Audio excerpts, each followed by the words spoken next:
நம்முடைய மாவட்டம் வலிமையான மாவட்டம்.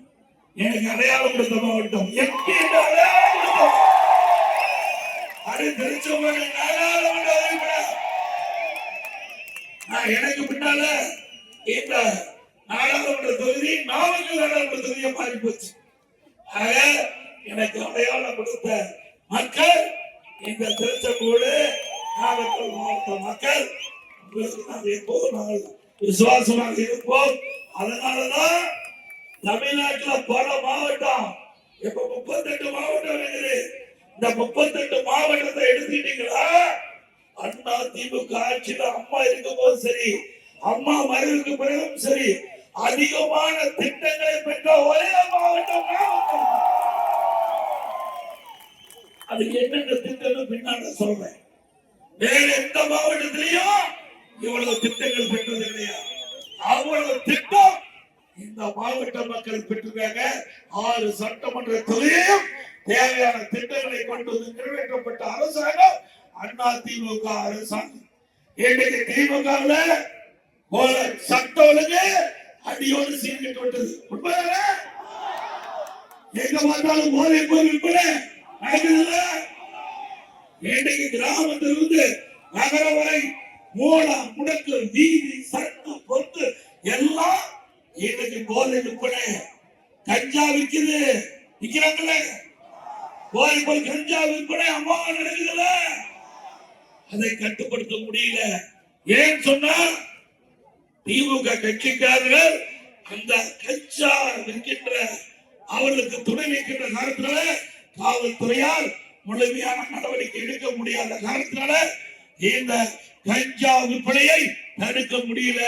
இதனால இந்த பகுதி கல்வி கூட நிறைந்த பகுதி, கல்வி மாவட்டம் நாமக்கல் மாவட்டம். இருக்கிற மாணவி அழியக்கூடிய நிலையை பார்க்கிறோம். ஒரு மோசமான நிலை. இப்போ தமிழகத்தில் மாணவர்கள், இளைஞர்கள், பொதுமக்கள் கஞ்சாவுக்கு அடிமையாகி பல்வேறு குற்றச் செயலில் ஈடுபடுறாங்க. அவர் கஞ்சா போதை தலைக்கு மேல ஏறிட்டா என்ன செய்கிறார் என்று அவருக்கே தெரியாது. அப்படிப்பட்ட போதை பொருள் கஞ்சா. அப்படி அந்த போதை பொருள் பயன்படுத்திய கஞ்சாவுக்கு அடிமையாகிறவர்கள் குற்ற செயல், கொலை செய்யறாங்க, கொள்ளை அடிக்கிறாங்க, வழிபறியில் ஈடுபடுறாங்க. பாலியல் சீண்டல் மிக மோசமானது.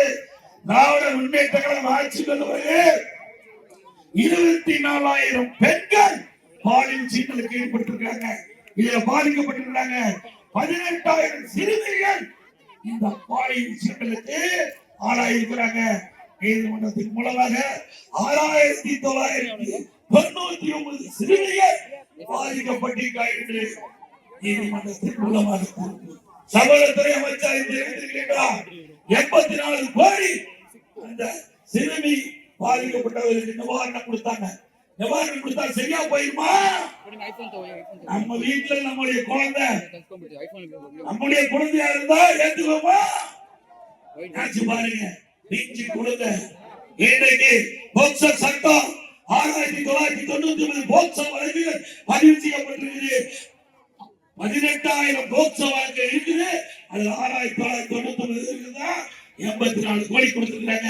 18,000 சிறுமிகள் பாதிக்கப்பட்டிருக்கிறார். இந்த அரசாங்கம் தேவையா? இன்னைக்கு 18,000 சிறுமியுடைய வாழ்க்கை என்ன ஆகுது? அந்த பெற்றோர் எப்படி மனசு துடிக்கும்?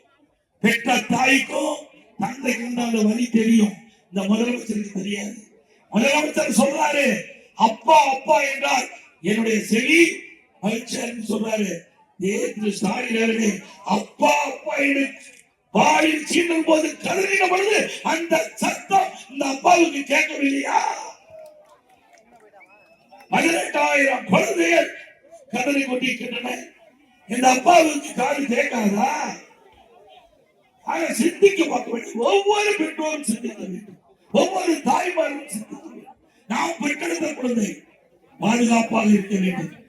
அப்போதான் நாடு வளம் பெறும். இன்றைக்கு இந்த ஆட்சியில சிறுமிக்கு பாதுகாப்பு இல்ல, பெண்களுக்கு பாதுகாப்பு இல்ல.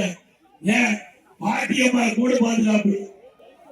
பாட்டியம்மா கூட தனியா விட்டுட்டு போக முடியல. அப்படிப்பட்ட ஒரு மோசமான கேவலமான ஆட்சி தமிழகத்தில் நடந்துட்டு உண்மைதானே? 80 வயசு 84 வயசு எவ்வளவு அதெல்லாம் தெய்வத்துக்கு சமம். அத கூட இந்த கொடுமை காரணம் கொடு நெஞ்சம் படைத்தவர்கள் போதை ஆசாமிகள் செய்கின்ற தவறு தமிழ்நாடு தலை குனிந்து போய்விட்டது. எப்பொழுது பார்த்தாலும் திரு ஸ்டாலின் சொல்கிறார் தமிழ்நாடு தலை நிமிர்ந்து சொல்றாரு. உண்மையா? தலை நிமிர்ந்த தலை தொங்கி போச்சு.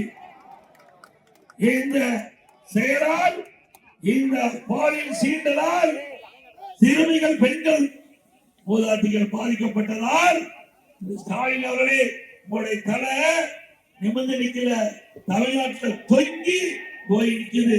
உண்மைதானே? நாளைக்கு எடுத்து பேசுவார். எடப்பாடி பழனிசாமி திட்டமிட்டு அவர் ஒரு பிரச்சாரம் பேச சொல்வார். பத்திரிகையில் வந்த செய்தி, ஊடகத்தில் வந்த செய்தி, இதை ஆதாரம் 2 வயசு குழந்தை கிருஷ்ணகிரியில துடிதுடிக்க பாலியல் சீண்டல். அதனால அந்த கொலை இந்த தொகுதியில கஞ்சா போதை மாத்திர கள்ளச்சாராயம் நல்ல விற்கும். திருச்செங்கோடு அருகே தேவனாங்குறிச்சியில திமுக நிர்வாகி போலி மதுபான கடை வச்சு ஆளை வச்சிருந்தாருல. திருச்செங்கோடு அருகே தேவனாங்குறிச்சியில திமுக நிர்வாகி போலி மதுபான தொழிற்சாலை நடத்துறாரா இல்லையா?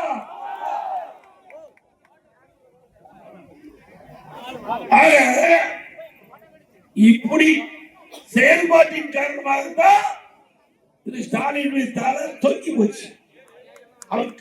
திமுக கட்சிக்காரனே இன்றைக்கு இந்த போலி மதுபான ஆலை நடத்துறானா அந்தந்த லெவலுக்கு தகுந்த மாதிரி நடத்துறான். இங்க இருக்கிற பொறுப்பாளர் சின்ன சின்ன இந்த பெரிய பொறுப்பாளர் யாரு உங்களுக்கு தெரியும்? 10 ரூபாய் நம்பர் சொல்லுவா கிராமத்துல. அது மாதிரி ஆளுக்கு தகுந்த மாதிரி கொள்ளை அடிக்க ஆரம்பிச்சிட்டான். ஒரு பக்கம் கள்ளச்சாராயம் காய்ச்சறான், ஒரு பக்கம் மதுபான தொழிற்சாலை நடத்துறான், ஒரு பக்கம் அரசாங்கத்திற்கு டாஸ்மாக் அடிக்கிறான். எப்படிப்பட்ட அரசாங்கம் தேவையா?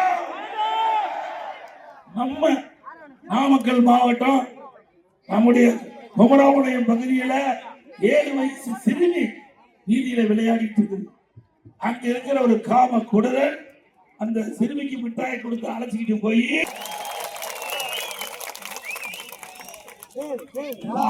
பயம் இருக்கணும்ல, காவல்துறை கண்டா பயம் இருக்கணும்ல.